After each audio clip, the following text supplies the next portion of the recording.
I was 19 when I started Porsches. So 40 years ago, I started fixing 911s for people. When I was 10 years old, that's when I fell in love with Porsches. I saw one on my street where I was growing up, and I frankly just fell in love with it. Love the brand, I love the company, I love the culture within the company. I like the way how that company, since throughout its history, has been dedicated and specialized in quality cars, where you can live your passion.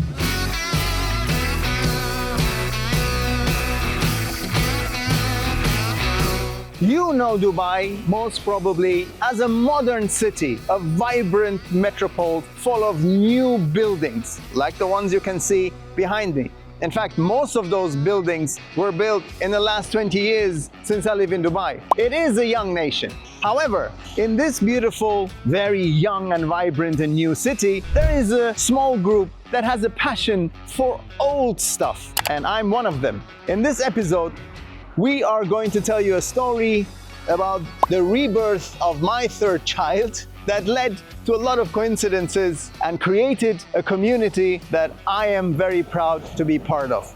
Welcome to this episode of Hidden Gems UAE. I'm looking very much forward to tell you this personal story.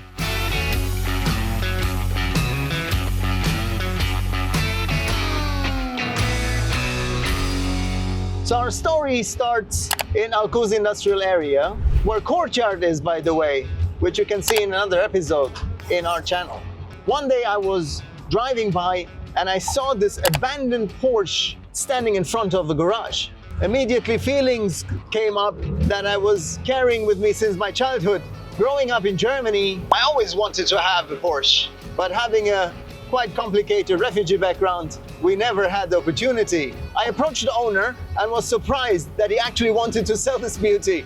And immediately I bought it and had the plan of reviving it, refurbishing it, and bringing it back to life. I had no idea how complicated that's going to be, since I have no idea from the technical background of these beautiful cars. It was a huge learning curve, let me tell you. In the middle of a chaos, it was my wife who actually managed to find a God-given expert here in Abu Dhabi who was able to make the last steps and bring the engine back to life. She put everything in a box and sent it to him. I don't know how they did it, but for my birthday, in front of the door was a car. And when I turned the keys, the engine actually started. And that was the beginning of a huge passion that we're gonna tell you about in this episode.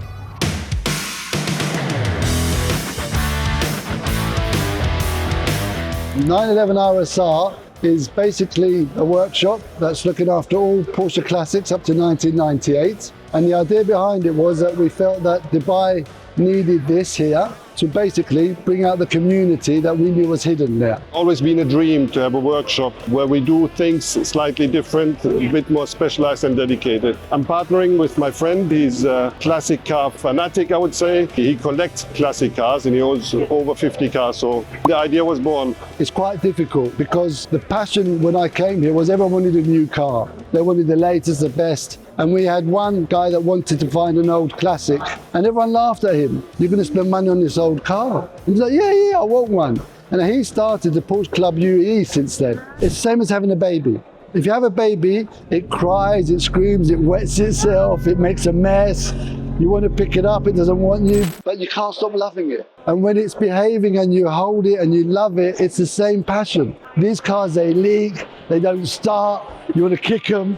But then the day it takes you out and you buy your coffee and you see your friends, you're like, oh, I love you so much. And then you want to spend money on it. So when the baby screams and says, I want this, daddy, you give it to it, right? And when the car says, I want you this, I want you engine, okay, baby.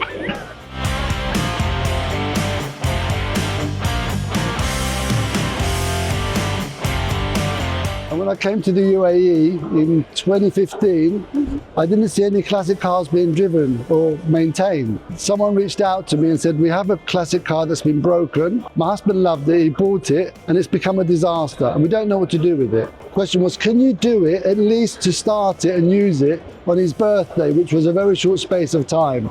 And we said, it is possible, let's give it a go. And then we managed to get it at least as a presentable car that did drive. And she took it and presented it to him on his birthday to show him that she got the car back to life. Yes, we have quite a few customers that enjoy the journey of developing a project. So the search for the car or the donor car or the project car, and then designing it, developing the specs, sourcing the materials, and then going through the journey of building their dream car at the end to have this result. It's very enjoyable to witness that and to live it together with the customers. It turned out there was other people with problems in classic cars, and they said, where did you get yours fixed? I have the same problem. And then that grew, and then 10 years later we have this.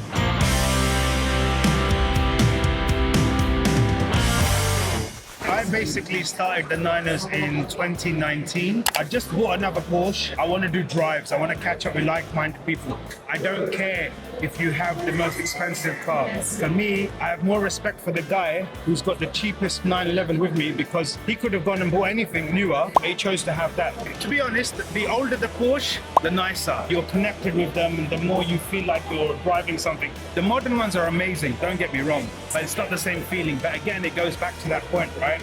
Look, if I'm having a bad day, as soon as I get in my car, I'm like, you know how you know you bought the right car? It's like a woman, right? When you're walking away, you look back. If you don't do that with your car, you have the wrong car. If you don't do that with your woman, you have the wrong woman. Same.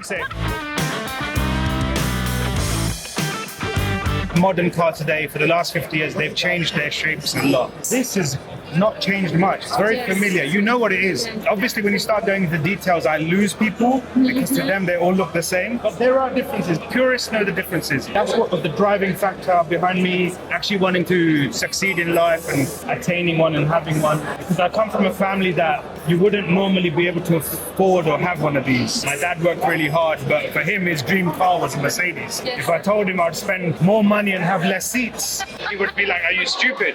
Now, he appreciates and loves them as well, as does my nephew. He's like 6 years old, obsessed with Porsches because of me. So I think I'm having that influence in the next generation. We're very much about community. Through the Niners, I've met some incredible people.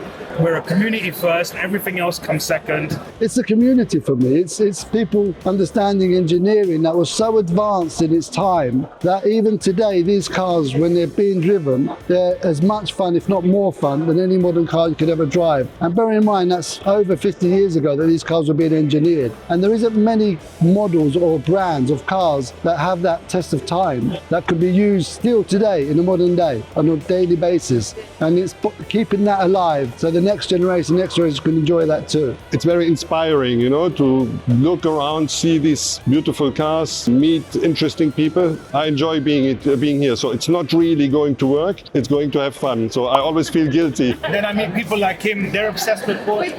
Yes, everyone's obsessed. People like him. Anyone over here is obsessed with Porsche. There's people like him obsessed with Porsche. I mean, look around me. Everybody loves Porsches. Like, if I have a child, I'll name her Porsche.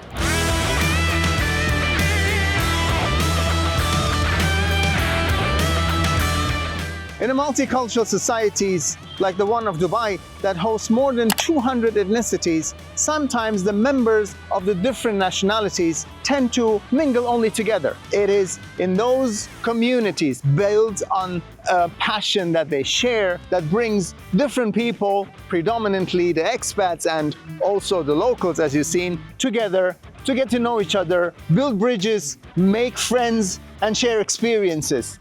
And that is the beauty of passion like the one that we have for 9/11. It was a great pleasure sharing these stories with you. I look forward to see you on the next episode of Hidden Gems UAE. Thanks for your support. Don't forget to put your comments and obviously subscribe. Looking forward to see you on the next episode.